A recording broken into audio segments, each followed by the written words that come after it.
સુરત શહેર ખાતે 14 જેટલા હીરા બજારના વેપારીઓના રિયલ ડાયમંડ હીરાનો કુલ્લે 6,12,57,447 જેટલા હીરાનો માલ જે આ કામનો દલાલ રવિભાઈ ગણેશભાઈ વઘાસિયા નાઓ જે પોતે સાથે લઈ જઈ પોતાના વેપારીઓને બતાવી જે હીરાનો માલ સગે વગે કરી તેમજ વેપારીઓ પાસેથી રોકડમાં નાણાં મેળવી પોતે અંગત ઉપયોગમાં વાપરી લઈ પોતાનો મોબાઈલ બંધ કરીને નાસી ગયેલ હોય જે સંબંધે આ કામના ફરિયાદી આકાશભાઈ અશોકભાઈ સંઘવીનાઓની ફરિયાદ લઈ ડીસીપી પોસ્ટે ખાતે ભારતીય ન્યાય સંહિતાની કલમ 316(5)62 તેમજ 3.5 મુજબનો ગુનો દાખલ કરી અમે વધુ તપાસ હાથ ધરતા હ્યુમન ઇન્ટેલિજન્સના માધ્યમે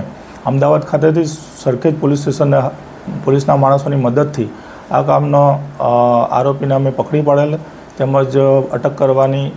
કાર્યવાહી કરી નામદાર કોર્ટમાં રજૂ કરી દિન 5ના પોલીસ રિમાન્ડ મેળવેલ છે અને આગળની વધારે તપાસ હાથ ધરેલ છે. સાહેબ, આ વેપાર ક્યાં કરતો હતો અને આને રૂપિયાનું કઈ રીતના જે ફૂલેકું ફેરવું હતું? આ જે દિલ્હી અને સુરત ખાતેના અન્ય વેપારીઓ પાસેથી માલ વેચી અને સસ્તા લગભગ